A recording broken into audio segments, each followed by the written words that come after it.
Chris, kanina pa tunog lang tunog yung alarm clock mo. Ano ba, wala ka bang balak pumasok? Chris, Mm, ay, amo ni tatang. Eto na, babangon na po. ang tagal mong bumangon. Dali na't kumain ka at baka lumamig na tong chicken nuggets. Really? Thank you so much, Papa. You know that I love chicken nuggets. Uy, Chris, huwag mo akong maingli-English at tuduguin po ang ilong ko. Eto talaga si tatay. Di na siya updated sa Facebook. Linyan kaya yun ng anak ni Mele Hontiveros. O siya, pagpasensyahan mo lang ang tatay mo, ganun talaga pag may edad na. O siya, magbihis ka na nga at baka malit ka pa riyan. Manang, ano pong nangyayari? Naku, iho. May hold upper daw. Yung stage. Sige po. Ay, ang mga tao talaga na to ngayon. Di na sila magtrabaho. Mas gusto na lang nila ata magnakaw eh. Okay, class. Dismiss. Huwag kakalimutan yung assignment bukas, ha? Uy, Chris. Oven, anong natin? Wala, yayain sana kita. Tara, walwal lang tayo.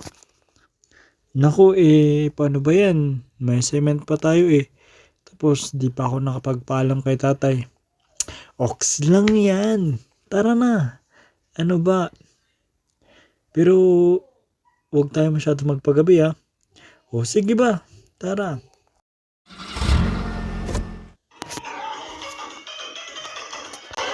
Naku, anong ginagawa natin dito pre?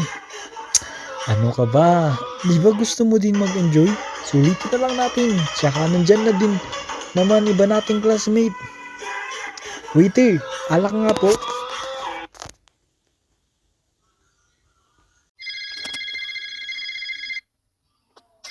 Asan na kaya itong batang to?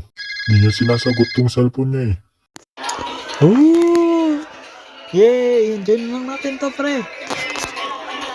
Makalipas ang 30 minuto. Abay, hindi talaga sumasagot tong batang to. Ano kaya nangyari sa kanya?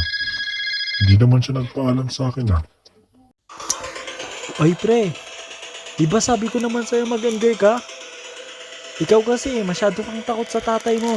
Ay shit pre, oo nga pala, wait lang ha. Check ko lang cellphone ko.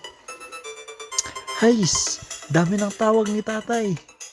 Okay lang yan pre, minsan lang naman di ka sumunod sa curfew niya eh. Oh! Pagkatapos ng ilang sandali, Uy, Chris, pare, gising na, andito na tayo sa harap ng bahay nyo. Ano, kaya mo ba maglakad? Sige pre, kaya ko na to. Salamat ulit ha.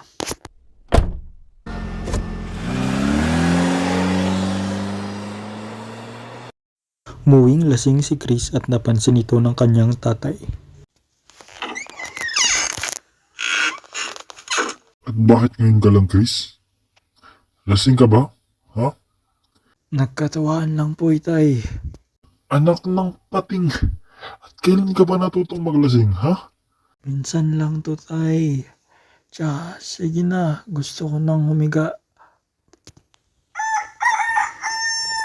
Kinaumagahan ay sinubukang kausapin ng kanyang tatay si Chris. Chris, kain ka muna. Mag-usap tayo. Papasok na po ako. Sa school na lang ako kakain. Chris, sandali lang. Chris! Sa kanilang paaralan. Hi, Chris. Ba't ka naman malungkot? Wala, hindi lang maganda ang gising ko. O siya, ayun na pala si Ben eh. Oh Chris, hulaan ko. Nag-away kayo ng tatay mo no? Ano pa nga ba? Ewan ko ba? Naiintindihan ko naman siya eh. Pero sobrang higpit na lang din minsan. Di naman na tayo bata eh. O siya, tama na yan. Huwag na rin kasing pasaway kung minsan, ha? Lalo na kayong dalawa. Tara na at may quiz pa tayo. Oops! Ano, tara ba mamaya after class? Oy, kakasabi ko lang, di ba? Tara, bahala na. Let's go, pre! Ang saya! Oh, sagutin mo na yan. Baka tatay mo na naman. Hayaan mo, tol. Ayokong masira araw ko. Mamaya na. Hindi na, pre. Maglokatsa muna tayo. Woo! At nagabihan na naman sa pag-uwi si Chris. Mano po, itay. Saan ka na naman galing, ha? Lumabas lang po kami. Kasama ko sila Bentay. Tumawag sa akin yung advisor mo. Bumabagsak ka na daw sa grado mo. Ano bang nangyayari sa'yo, anak, ha? Di lang po ako siguro nakapag-review. Hayaan niyo po. Nagalingan ko sa mga susunod sa quiz at exam. Yan na nga ba sinasabi ko eh. Nagpapabaya ka na sa pag-aaral mo. Bakit ba hindi ka na lang mag-focus? Gusto mo bang matulad sa... Tay, tama na. Tama na. Pwede bang kahit minsan hayaan niyo naman ako sa gusto ko? Pati ba naman respeto mo sa akin? Wala na din? Ha? Chris? Kasi kung bakit ba lagi problema sa inyo na hindi ako nakakauwi ng maaga, paminsan-minsan lang naman ako nagiging masaya. So lahat ng to, hindi ka ba masaya sa mga ginagawa ko para sa'yo? Bilang tatay mo, wala akong ibang ginawa kung hindi ang kabubuti mo. Malaki na ako. Hindi na yung dating Chris na pwede yung baby-babyhin. Kaya simula ngayon, ako nang magdedesisyon sa sarili ko. Chris! Bumalik ka nga dito! Chris! Dahil sa pagtatalo nilang mag-ama, napag-isipan ni Chris na pumunta muna sa isang bar. Waiter, palagyan nga ito. Hi, what's your name? Chris nga pala. Anong kailangan mo? Ganyan ba agad tatanong mo sa akin? Ha? Wala man lang. Hoy, naran di ba boyfriend ko? Ha? Siya nga unang lumapit sa akin eh.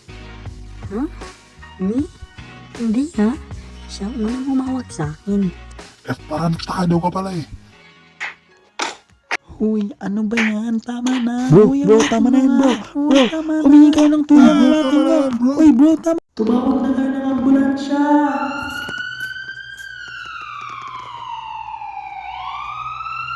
Nang mabalitaan ng kanyang tatay ang nangyari kay Chris ay dali-dali itong pumunta sa hospital. Nurse! Nurse! Ako po yung tatay ni Christopher Ventura. Ay yes sir, pinapasok na po siya sa ICU. Sir, mabuti pa po dito po muna kayo. Bawal po kayong pumasok doon, sir. Kayo po ba ang guardian ni Mr. Ventura? Ako nga po, Dok. Tatay niya po ako. Kumusta po siya, Dok? Stable naman na siya, pero sobrang pinsala ng anak niyo sa mukha. Talagang nabugbog ng matindi at dahil dyan, napektuhan po ang mata ng anak niyo. May posibilidad pong hindi na po siya makakita pag nagkamalay siya. Diyos ko, anong nangyari sa anak ko? Makalipas ang ilang oras ay nagkamalay na si Chris. Anak, buti naman at nagkamalay ka na. Kumusta pakiramdam mo? Tay, ba't ang dilim? Bakit wala akong makita? Anak, kumalma ka. Huwag kang mag-alala. Gagawan ko ng paraan. Pwede po siyang makakita ulit. Yun ay kung makakahanap po kayo ng donor para sa anak niyo. Dahil sa labis na pagmamahal ng kanyang tatay kay Chris, ginawa niyang lahat upang makakita ang kanyang anak. Dok? Nurse, saan niyo ako dadalhin? Huwag kang mag-alala, iho.